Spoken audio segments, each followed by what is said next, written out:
এখন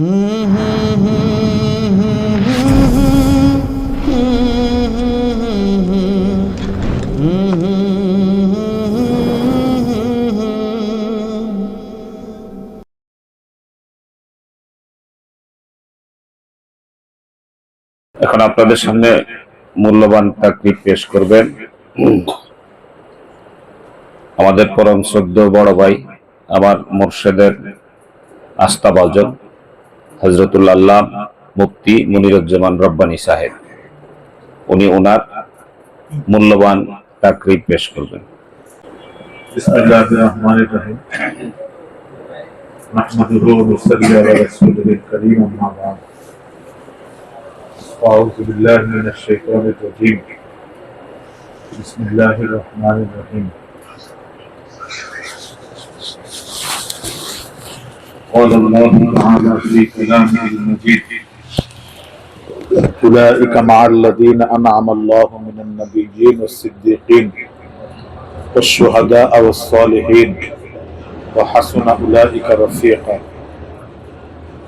وقال الله تعالى: الدنيا مزرعة الآخرة.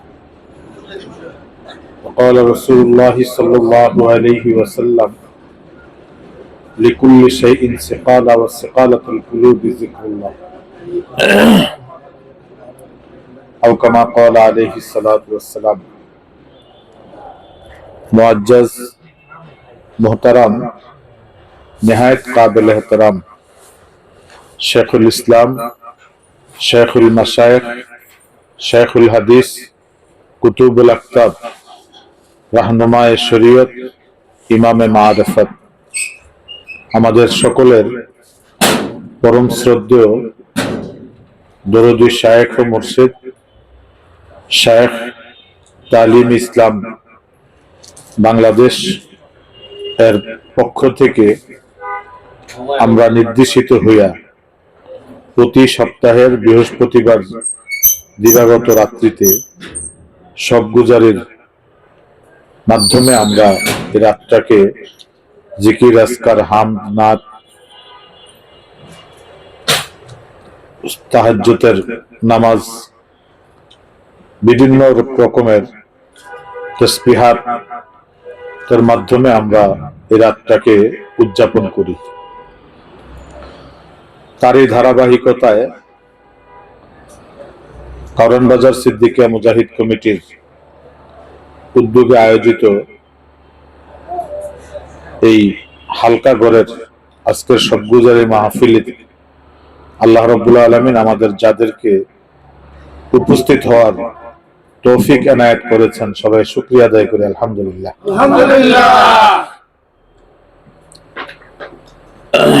আল্লাহ রাব্বুল আলামিনের পক্ষ থেকে মানুষকে দুনিয়াতে পাঠাইয়া আল্লাহ পাক বলছেন যে আদ-দুনিয়া মাজরাতুল আখিরা, দুনিয়াটা হইল আখিরাতের ক্ষেত। ক্ষেত মানে আখিরাতের শস্য উৎপাদন করার স্থান হইল দুনিয়া। একজন কৃষক যে কৃষি উৎপাদন করে, তার জমি আছে মেলা, কিন্তু জমি সে চাষাবাদ করে না। তার ঘরে গোলায় কখনো খাদ্যশস্য থাকবে না, কারণ জমি আছে কিন্তু চাষাবাদ নেই, খাদ্যশস্য উৎপাদন সে করে না। মানুষের হায়াতটা হইল জমিন। আল্লাহ রাব্বুল আলামিন এই হায়াতটাকে আমরা বলি সময়, বয়স জিজ্ঞেস করি, তোমার বয়স কত? তো এই সময়টা আল্লাহ রাব্বুল আলামিন কসম খাইছেন, আল আসর ইন্নাল ইনসানা লাফি খুসর। আল্লাহ রাব্বুল আলামিন বলছেন যে সময়ের কসম, সকল মানুষই ধ্বংসযোগ্য।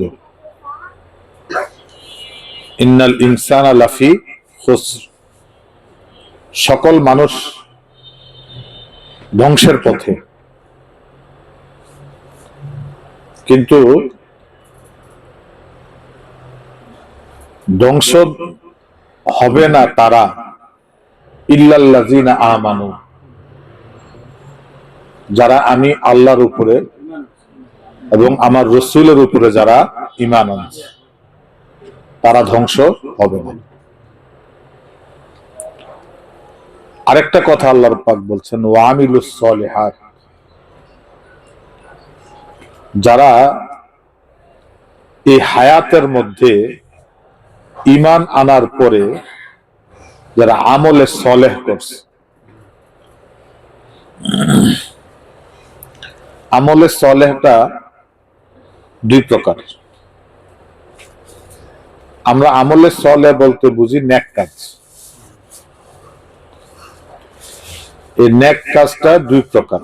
একটা হলো মুআমালাত মুআশারাতের সাথে সম্পৃক্ত, আর একটা হলো ইবাদতের সাথে সম্পৃক্ত। আমরা আমলে সলেহ বলতে ইবাদতকে যতটুকু গুরুত্ব দেই, মুআমালা মুআশারাতকে মনেই রাখি না বলতে গেলে। যেমন আমরা ইবাদত বলতে নামাজ, রোজা, হজ, যাকাত ইত্যাদিকে আমরা বুঝি, এটা আমলে সলেহ এক প্রকারের। কিন্তু আরেক প্রকারের আমলে সলেহ আছে যেটা ইবাদত না, যেটা মুআমালাত। মুআমালাত কেমন? লেনদেন ঠিক রাখা, মানুষের সাথে সম্পর্ক, সুসম্পর্ক রাখা। একটা সম্পর্ক আর একটা সুসম্পর্ক, মানুষের সাথে হাসি মুখে কথা বলা, মানুষের আমার দ্বারা যেন কারো ক্ষতি না হয় এই জিনিসটা খেয়াল রাখা, কারো গীবত না করা, কারো শিকায়েত না করা। গীবত আমরা অনেকে মনে করি যে কারোর ব্যাপারে মিথ্যা অপবাদ দেওয়া এটা মনে হয় গীবত। না, এটা গীবত না, এটা হলো বুহতান। এটা কি? বুহতান। আল্লাহ রসুল আকবারুল কাবায়ের, কবিরা গুনাহ সমূহের মধ্যে 7টা গুনাহ হলো মুরব্বি। আকবারুল কাবায়ের মানে কি? কবিরা গুনার মুরব্বি। মানে কবিরা গুনার ভিতরে এগুলা কি? বড় বড় গুনাহ। এর ভিতরে একটা হলো তাফতারুনাহু বাইনা আইদিহিম, তোমরা তোমাদের, ও আরজুলিহিম, তোমরা তোমাদের হাত এবং পায়ের মাঝখান থেকে, অর্থাৎ মনের থেকে বানাইয়া, মন গড়া অন্য কাউকে অপবাদ দেওয়া। এই অপবাদের হদ কিন্তু শরীয়তে দুনিয়াতে জারি হয়। কেউ যদি কারো ব্যাপারে মিথ্যা অপবাদ দেয়, এটা আখিরাতে তো বিচার হবেই। হত্যার বিচার যেমন দুনিয়াতে হয়, এই মিথ্যা অপবাদের বিচারও দুনিয়াতে হবে। কিন্তু এগুলা আমরা এখন আর আলোচনা করি না, পর্যালোচনা এগুলা করি না। একজনের ব্যাপারে একটা মিথ্যা কথা নিজে বানায়া বলতে কোনো দ্বিধাবোধ করি না। অথচ আমি নামাজি, অথচ আমি নিজেকে ফরহেজগার বলে মানুষের কাছে উপস্থাপন করতে চাই। কিন্তু এই মুআমালা মুআশারাত যদি কারো ঠিক না থাকে, তাহলে আপনি ধরে নিয়েন যে ইসলামের অর্ধেকটা আপনার ভিতরে নাই। গীবত হইল একজনের সত্য কথাটা আরেকজনের কাছে বলা, এটা গীবত। কারণ নামে মিথ্যা বানায়া বলা, এটা কিনা গীবত। মানে একটা কাজ একজনে করছে, আমি করছি, কথার কথা বললাম, এই কাজটা হয়তো গর্হিত কাজ হয়েছে, এটা আপনি জানার পরে, দেখার পরে অথবা শোনার পরে আরেকজনকে বলা, এটা হলো গীবত। মানে যেই কথাটা একজনের একটা সত্য ঘটনা সে নিজে শুনলে পরে পরবর্তীতে লজ্জা পাবে, এরকম কোন কথা একজনের সত্য বিষয়টাই আরেকজনকে বলা, এটা হলো কি গীবত। কিন্তু আমরা তো সত্য তো দূরের কথা, মিথ্যা বানায়ও মানুষ বলে। এই জন্য আমলে সলের কোন বিধিবিধান শরীয়তের মধ্যে স্পষ্টত ওইভাবে কোন নিয়মতান্ত্রিকতার ভিতরে রুটিন মাফিক পালন করার কোনো বিষয় নাই। যেমন নামাজের একটা রুটিন আছে, নিয়ম আছে, রোজা রাখার একটা নিয়ম আছে, হজ করার একটা নিয়ম আছে, যাকাত দেওয়ার একটা নিয়ম আছে। কিন্তু এই বিষয়গুলা, মুআমালাতের বিষয়গুলার কোন নিয়ম শৃঙ্খলা এগুলা কিন্তু নাই। একটা মানুষ কেন পীরের কাছে যায়? যতক্ষণ পর্যন্ত একটা মানুষ কোন পীর এবং শায়েখের হাতে বয়াত না হবে, কোন মানুষকে, কোন শায়েখকে, কোন পীরকে অনুকরণ না করবে, ততক্ষণ পর্যন্ত তার ইবাদত সুন্দর হইলেও তার মুআমালাত মুআশারাত সুন্দর হবে না।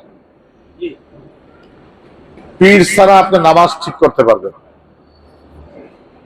পীর ছাড়া আপনি রোজা রাখতে পারবেন, কিন্তু নামাজেরও তো পীর আছে।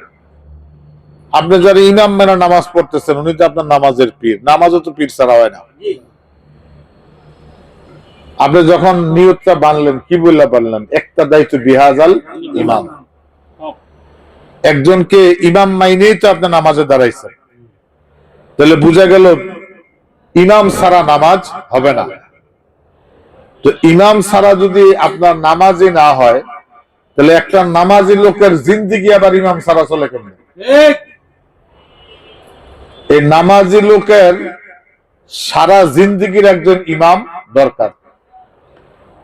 এই আপনার জিন্দিগির, আপনার হায়াতের সর্ববিষয়ে যিনি আপনার ইমাম তিনি হইল পীর। এই কথাটা আমি এই জন্য বললাম, আমি এখানে বইসা ফেসবুকে দেখলাম একজনে একটা প্রশ্ন দিছে যে পীর মানলে কি সুবিধা আর না মানলে কি অসুবিধা, দ্বীনের জন্য, ইসলামের জন্য কি সুবিধা আর কি অসুবিধা। অসুবিধা হইলো আপনি যখন পীর মানবেন না তখন আপনি মুআমালাত মুআশারাত আপনি শিখতে পারবেন না। আল্লাহ রাব্বুল আলামিন যে বলছে আল আস, সময়, এই সময়টা হলো হায়াত।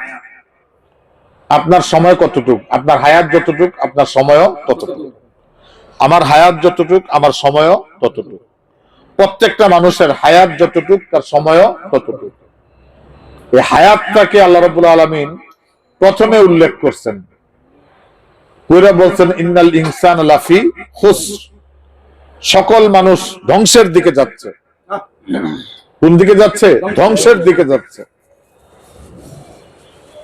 কিন্তু যারা আল্লাহর উপরে, রাসূলের উপরে ঈমান আনছে, যখন কোথাও আল্লাহ রাব্বুল আলামিন বলবেন আমানু, তখন কেউ এই কথাটা বলবেন না যে আল্লাহর উপরে ঈমান আনছে।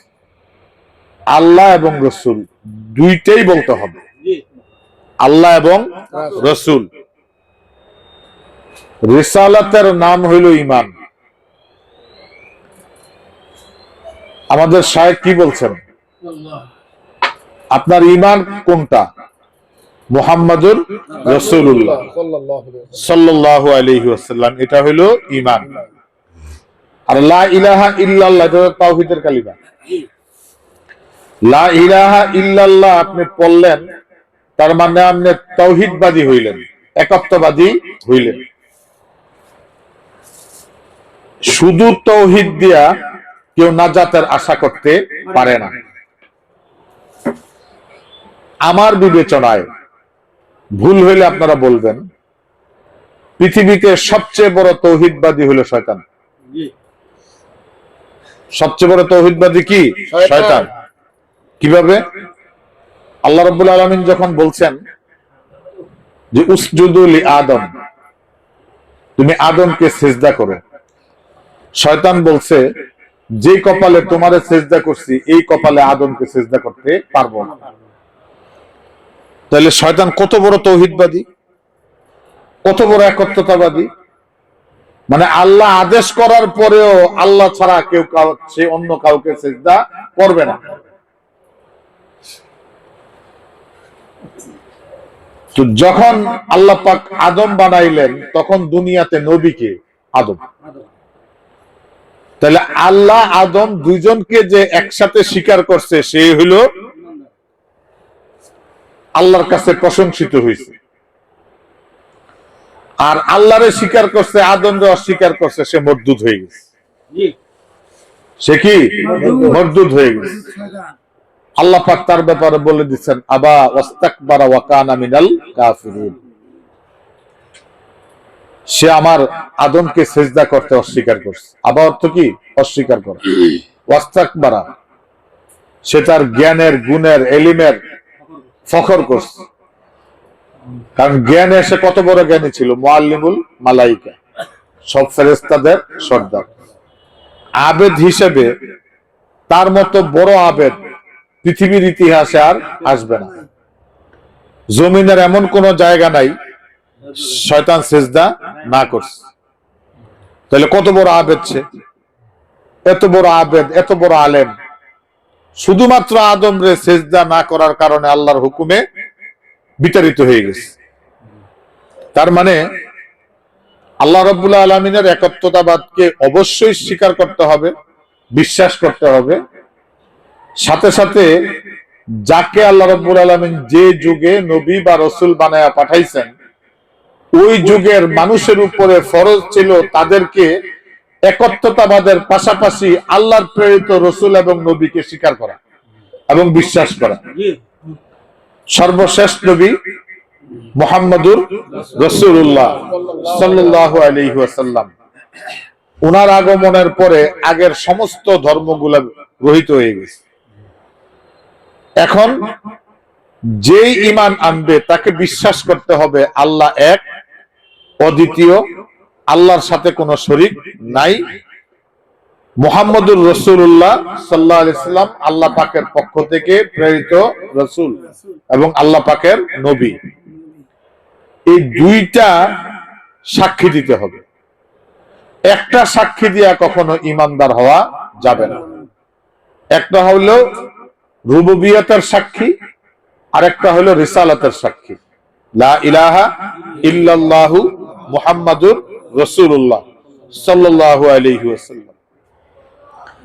এখন আল্লাহ বলছেন যে আমার সাথে কারোর শরীক করো না, আমার সাথে কাউকে শরীক করো না। আল্লাহর সাথে কাউকে শরীক করা যাবে না। ইন্নাশ শিরকা লাযুলমুন আযীম, সবচেয়ে বড় পাপ, অন্যায় হলো আল্লাহর সাথে কাউকে শরীক করা। এটা আল্লাহর কথা, আল্লাহ নিষেধ করছেন, রাসূল নিষেধ করছেন, তার সাথে শরীক আমরা করলাম না। রাসূল কি বলছেন?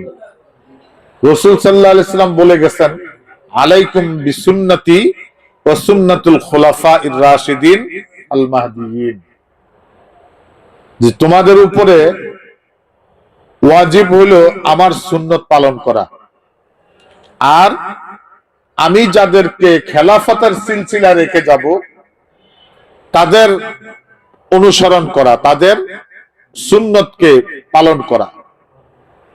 এখন রাসূল সাল্লাল্লাহু আলাইহি সাল্লাম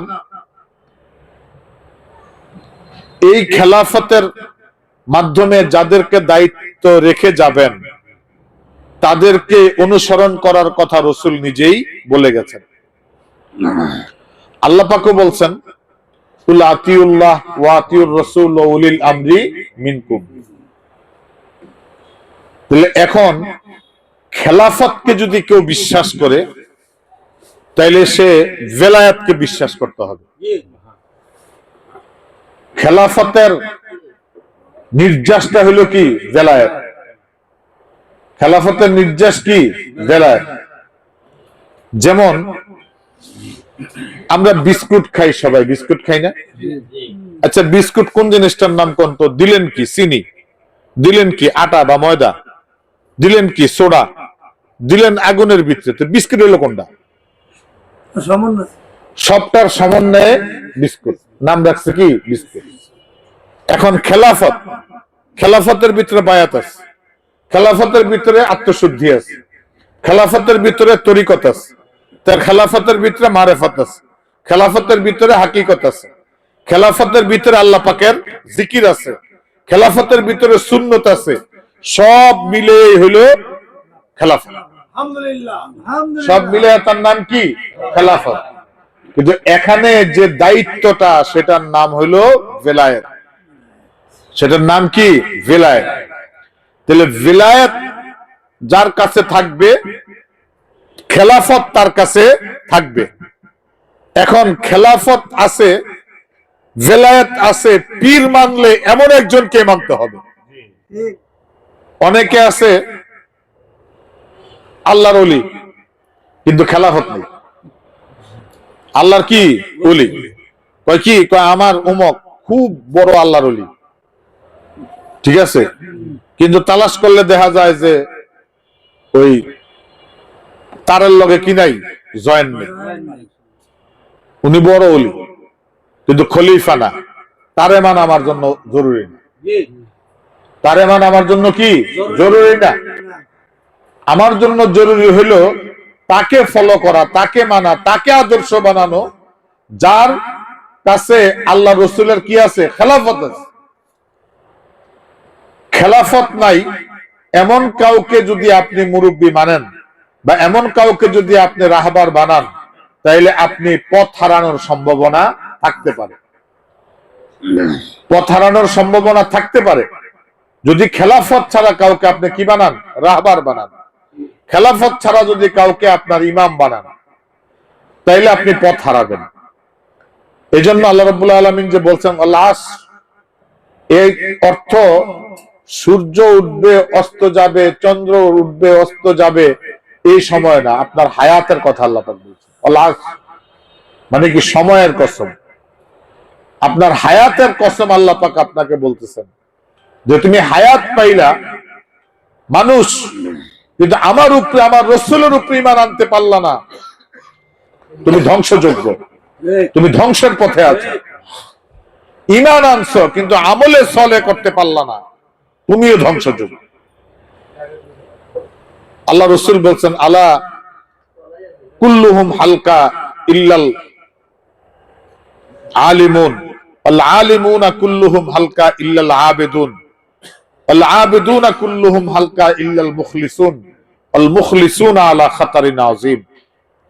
বলছে ঈমান আনার পরে সবাই ধ্বংসযোগ্য, কিন্তু আলেমরা ধ্বংস হবে না।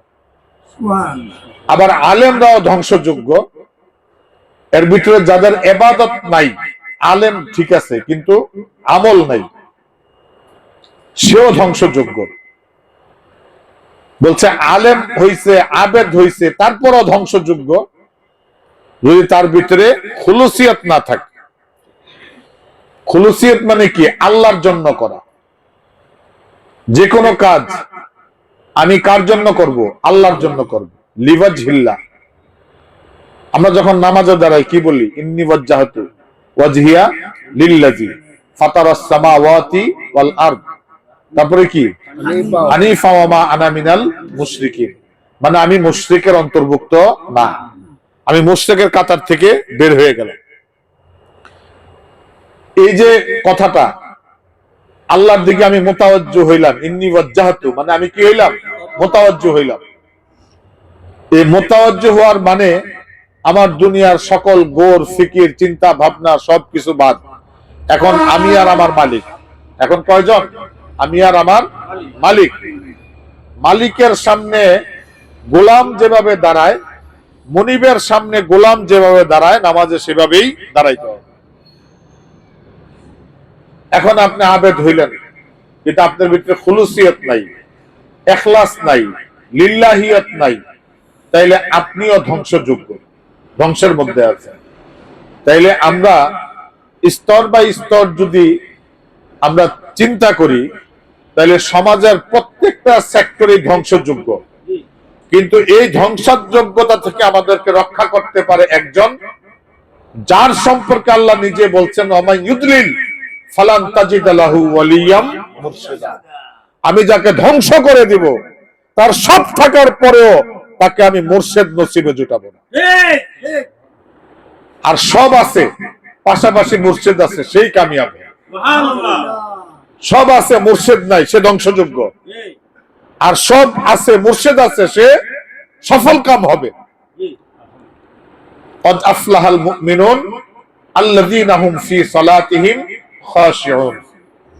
খুশু খুজু নামাজে তখনই আসবে যখন আপনি আপনার মনিবকে সামনে রেখে নামাজ পড়বেন। যার মনিবে নাই হ্যাঁ সামনে রাখবো কারে? যার মনিবে নাই সে সামনে রাখবে কাকে? আল্লাহ পাক বলছেন কদ আফলাহাল মুমিনুন, ওই সমস্ত মুমিনরা কামিয়াব, আল্লাযীনা হুম ফি সালাতিহিম খাশিউন, যারা তাদের নিজেদের নামাজের ভিতরে খুশুখুজু থাকে। খুশুখুজু কখন থাকে? যখন আপনি আপনার মনিবকে, মাওলাকে, মালিককে সামনে রাখা নামাজে দাঁড়াবেন, তখনই আপনার নামাজের ভিতরে কি থাকবে? খুশুখুজু থাকবে। আমাদের দেশে বড় বড় আলেমদের কথা তো আলাদা। আমরা যারা মক্তবে পড়ছি ছোট থাকতে, নামাজ শিখছি, কি বলছে? যে নামাজে দাঁড়ায়া নজরটা সেজদার জায়গার দিকে রাখবেন। নামাজে দাঁড়ায়া নজরটা কোথায় রাখতে হবে? সেজদার জায়গায় নজরটা রাখবেন। সেজদার জায়গায় যদি কেউ নজর নাও রাখে নামাজ হবে। ফতুয়া দিলাম আমি, নামাজে সমস্যা হবে না। নামাজের সমস্যা তখন হবে যখন সিনাটা কেবলা দিক থেকে অন্যদিকে ঘুরে যাবে। যতক্ষণ পর্যন্ত সিনা কেবলা বরাবর থাকবে ততক্ষণ পর্যন্ত নামাজে কোনো সমস্যা নেই। তাইলে এই যে নামাজে দাঁড়ায়া সেজদার জায়গায় নজর রাখতে বলছে, কি জন্য? কিছু দেখার জন্য। কিছু দেখার জন্য বলছে। আল্লাহর কুদরতি পায়ের উপরে তুমি সেজদা করতেছো, ওই জায়গার ভিতরে দেখো, নজরটা রাখো। তাহলে আল্লাহর কুদরতি পাওয়াটা দেখা লাগবে না? আল্লাহর কুদরতি পাওয়াটা কি করতে হবে? নামাজে দাঁড়াইয়া দেখতে হবে। এখন আপনি নামাজে দাঁড়াইয়া বলে আল্লাহর কুদরতি পাও কেমন, আমি তো চিনি না, বলে তুমি খোঁজার জন্যই নামাজ। আল্লাহর কুদরতি পাওটাকে তুমি খোঁজার জন্যই নামাজ। খেয়াল করে খুঁজতে থাকো, একদিন হয়তো তোমার চোখের সামনে ভেসে উঠতেও পারে। একদিন তোমার চোখের সামনে ভেসে উঠতেও পারে। এই খেয়াল করে কি করো? নামাজে দাঁড়াও। এখন আমরা যে পীরের কাছে বায়াত হইলাম, এই বায়াত না হইলে এক নম্বর কথা হইলো কারো আমলে চলে হবে না। আমাদের শায়েখ ও মুর্শিদ, মানিকগঞ্জ দরবার শরীফের শায়েখ ও মুর্শিদ, আমাদের রুহানি পিতা, উনি মাঝে মধ্যেই বয়ানে বলেন যে এই কথাটা মানুষ কেতাবে আছে। এই কথাটা কি? মানুষ কেতাবে আছে। কিছু কিছু কথা বুখারী শরীফ, মুসলিম শরীফ, তিরমিজি শরীফ, নাসাই শরীফ, আবু দাউদ শরীফ, তহাবি শরীফ, মুয়াত্তা ইমাম মালিক, মুয়াত্তা ইমাম মুহাম্মদ, বাইহাকি, দারকুতনি, এই সমস্ত কিতাব খুললে কিছু কিছু কথা পাওয়া যাবে না। এই কথাগুলো আব্বা বলছেন যে মানুষ কিতাবে আছে। তা আব্বা তো বলছেন মানুষ কিতাবে আছে, আমরা বলি মুর্শিদ কিতাবে আছে। এই কথাগুলো কিসের কিতাব? কোন কিতাবে আছে? মুর্শিদ কিতাবে আছে। আর মুর্শিদ কিতাব যার নাই হ্যাঁ নিয়ে কথা পায় না।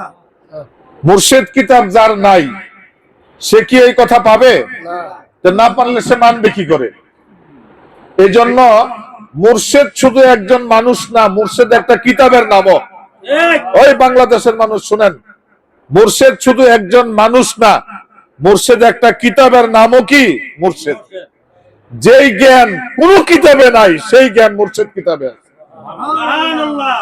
হ্যাঁ, সেই মুর্শেদ হইতে হবে খেলাফত প্রাপ্ত মুর্শেদ, যার সাথে রসুলের সিলসিলার সম্পর্ক আছে, যার সাথে মদিনাওয়ালার রহমতের নবী মুহাম্মদুর রাসূলুল্লাহর সাথে যার সিলসিলার কি আছে, সম্পর্ক আছে।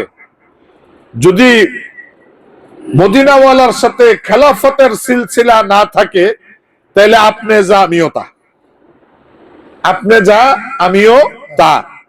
স্পেশালিটিটা কোথায়? ওনার কাছে খেলাফত আছে, আমাদের কাছে খেলাফত নাই। আল্লাহ রসুল সাল্লাল্লাহু আলাইহি সাল্লামকে আল্লাহ রাব্বুল আলামিন মানুষের থেকে ভিন্নতা কোথায় বলছেন? কুল ইন্নামা আনা বাশারুম মিসলুকুম, আমি তোমাদের মতোই মানুষ, কিন্তু পার্থক্য হলো ইউহা ইলাইয়া, আমার কাছে ওহী আসে, তোমাদের কাছে আসে না। আমার কাছে জিবরাইল আসে, তোমাদের কাছে আসে না। আমি আল্লাহকে সরাসরি দেখছি, তোমরা দেখো না। আল্লাহু আকবার। আমি আল্লাহরে চাইলেই পাই, তোমরা চাইলে আল্লাহ পাও না। এই তো বেশ কম। যারা শায়েখ ও মুর্শেদ, প্রকৃত পক্ষে যারা শায়েখ, যারা মুর্শেদ, তাদের মধ্যে আমাদের মধ্যে পার্থক্য হলো তাদের কাছে খেলাফত আছে, আমাদের কাছে খেলাফত নাই। এই পার্থক্যটুকু বুঝা যদি মুরিদ হইতে না পারেন, তাহলে আপনার মুরিদ হওয়ারই দরকার নেই। কার কাছে খেলাফত আছে, কার কাছে নাই, এতটুকুন বুঝা মুরিদ না হইতে পারলে মুরিদ হওয়ার দরকার নেই। মুরিদ শব্দের অর্থ আব্বা বলছেন মরে গেলাম। আরে মরলামই যদি একজন খেলাফত প্রাপ্ত রসুলের কাছ থেকে খেলাফত প্রাপ্ত অনুমোদিত একজন আল্লাহ রসুলের প্রতিনিধির হাতে হাত দিয়েই মরি। কারণ কবরে রাখার সময় আমারে কি বলে? মিল্লাতে আলা রসুলিল্লাহ। এখন আমার জিন্দিগিতে রসুলের প্রতিনিধির সাথে আমার যোগাযোগ নাই, আরেকজন খালি মিল্লাতে আলা রসুলিল্লাহ পড়লেই তো আমি রসুলের হাতে উঠতে পারবো না। এই জন্য এই যুগে যদি কেউ রসুলের হাতে হাত দিতে চান, অর্থাৎ রসুল সাল্লাল্লাহু আলাইহি সাল্লামের এই সিলসিলার খেলাফতের হাতে হাত দিলে এই হাত মদিনাওয়ালার সাথে লেগে যাবে।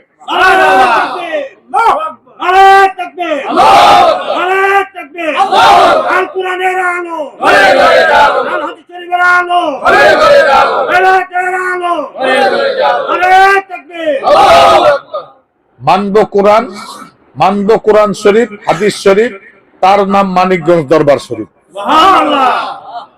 বলেন, মানব কোরআন শরীফ, হাদিস শরীফ, তার নাম মানিকগঞ্জ দরবার শরীফ। মানিকগঞ্জ দরবার শরীফে কোরআন হাদিসের বাইরে আমার শায়েখ ও মুর্শিদ কোনো কথা বলেন না। কোরআন হাদিস পুঙ্খানুপুঙ্খানু ভাবে ঠিক রাখার পরে যার যা দরকার তার তা পূর্ণ করেন বেলায়েত থেকে। কোরআন হাদিস জেনারেল। এখন এক একজন মানুষের এক এক রকমের সুবিধা, এক এক রকমের অসুবিধা। ব্যক্তি জীবনে আছে না নাই? সামাজিক জীবনে আছে না নাই? এখন যার যার শূন্য স্থানটা বেলায়েতের শক্তি দিয়া যে শায়েখ পূর্ণ করতে পারে, উনি হলো খেলাফত প্রাপ্ত শায়েখ। তাইলে আমরা মুর্শিদ কিতাব মানি, এর অর্থ এটা না যে কোরআন হাদিসের বাইরে যাইয়া না। কোরআন হাদিস আগে, আগে কোরআন এবং হাদিস। আমাদের মুর্শিদ কিতাবের থেকে ওই সবকটাই আমরা নেই যেটা কোরআন হাদিস অনুমোদন করে। কোরআন হাদিসের বাইরে আমাদের শায়েখ কোনো কথা বলেন না। এই যে সারা বিশ্বের মানুষ, শুনেন, মানুষের জীবনের সবচেয়ে প্রয়োজনীয় বিষয় হলো অক্সিজেন। সবচেয়ে প্রয়োজনীয় বিষয় কি? অক্সিজেন। এই অক্সিজেনটা ছাড়া মানুষ 1 মিনিট বাঁচবে না। 1 মিনিট বাঁচতে পারে, মানে 3 মিনিটের বেশি বাঁচার কথা না।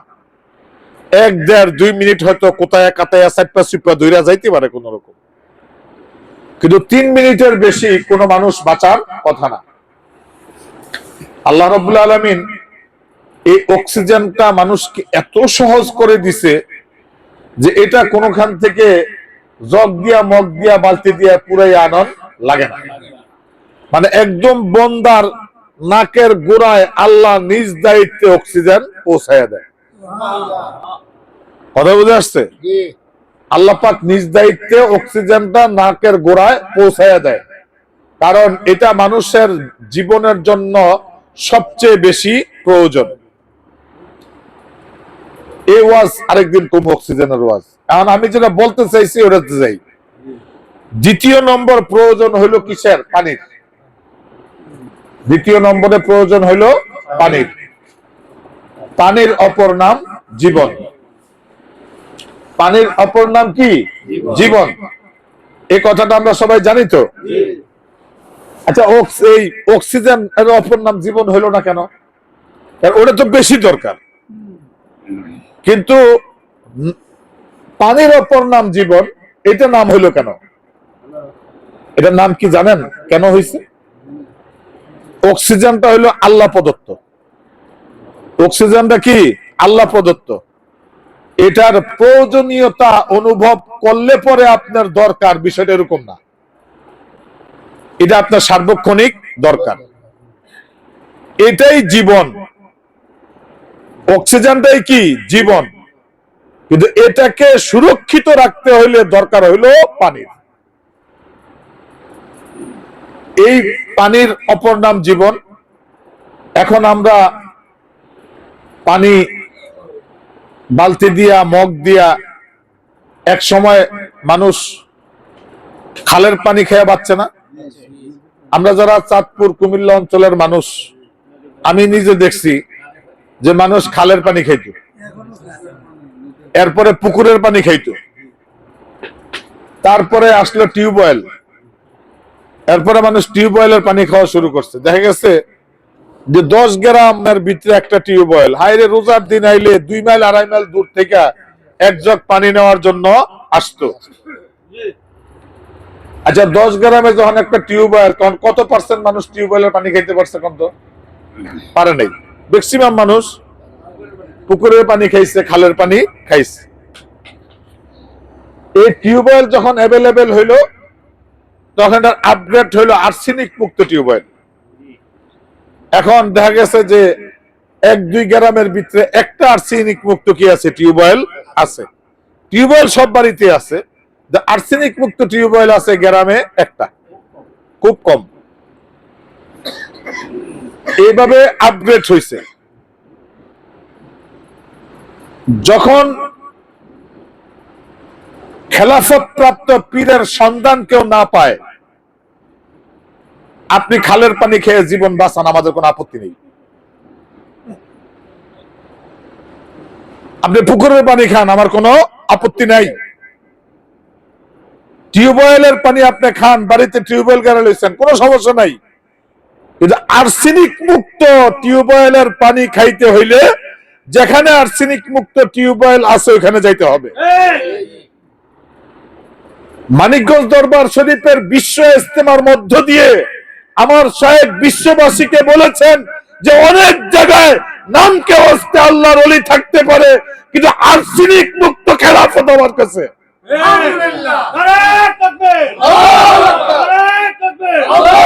নিরঙ্কুশ খেলাফত যাকে বলে,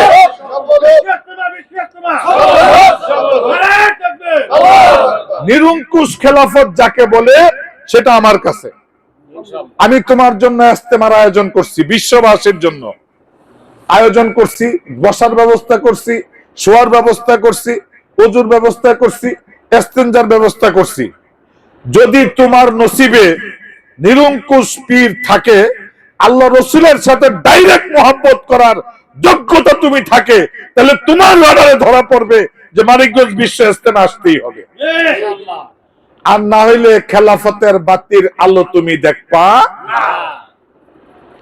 তুমি কুপা বাতিলে পড়ে থাও, কোনো অসুবিধা নেই। যখন তেল থাকবে তখন সেলতা জ্বলবো, তেল ফুরিয়ে গেলে সেলতা সুদ্দাস পুড়ে যাবে।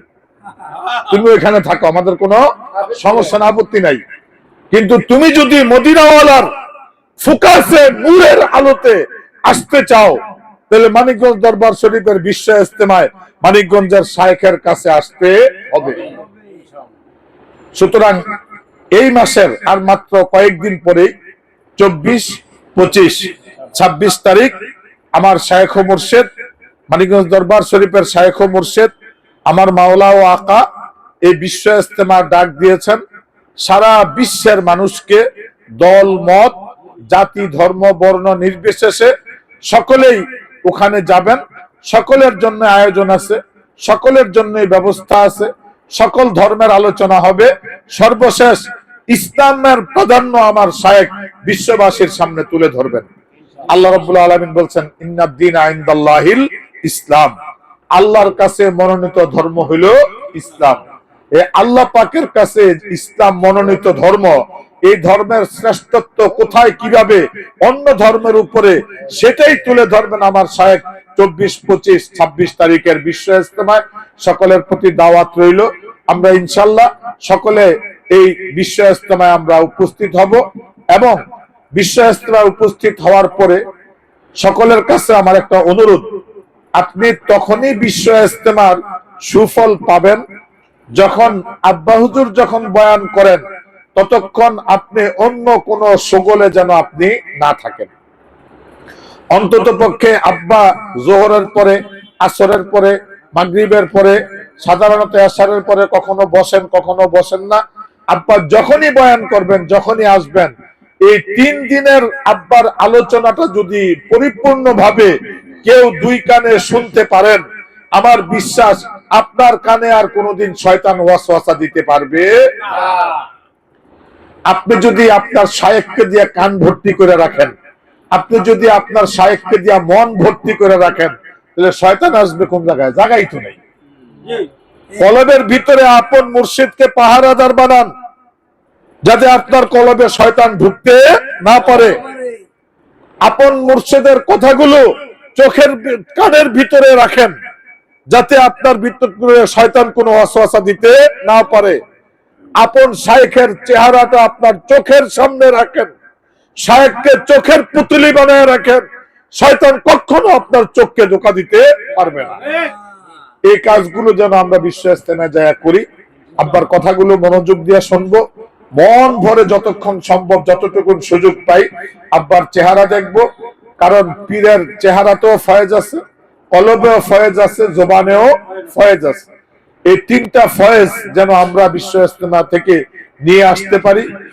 আমরা যারা দরবারের সালেকিন আছি, মুরিদান আছি, আমরা এটা শুনবো। আর সকল মানুষের প্রতি আমাদের দাওয়াত রইল, এই বিশ্ব ইজতেমায় যাবেন। ইসলামের শান্তির বাণী, ইসলামের মহামূল্যবান বাণী, কোরআন সুন্নাহর আলোচনা, একটা মানুষ কিভাবে আল্লাহ রাব্বুল আলামিনকে পাইতে পারে, কিভাবে একটা মানুষ তার আত্মাটাকে শুদ্ধ করে আত্মশুদ্ধি লাভ করতে পারে, এই জ্ঞান ধারণা সবক বিশ্ব ইজতেমায় দেওয়া হয়। শরীয়তের প্রশিক্ষণ দেওয়া হয়, সুন্নতের প্রশিক্ষণ দেওয়া হয়, জিকিরের প্রশিক্ষণ দেওয়া হয়, নামাজের প্রশিক্ষণ দেওয়া হয়, কেরাতের মস্ক করানো হয়। ইসলামের টোটাল কমপ্লিট বিষয়টা আমরা এই 3 দিনে মানিকগঞ্জ দরবার থেকে, এই বিশ্ব ইজতেমা থেকে একটা প্রশিক্ষণ নিয়ে আমরা আসতে পারবো। আল্লাহ রাব্বুল আলামিন আমাদের সবাইকে তৌফিক এনায়েত করুক। ওয়া মা আলাইনা ইল্লাল বালাগ। আসসালামু আলাইকুম ওয়া রাহমাতুল্লাহি ওয়া বারাকাতুহু।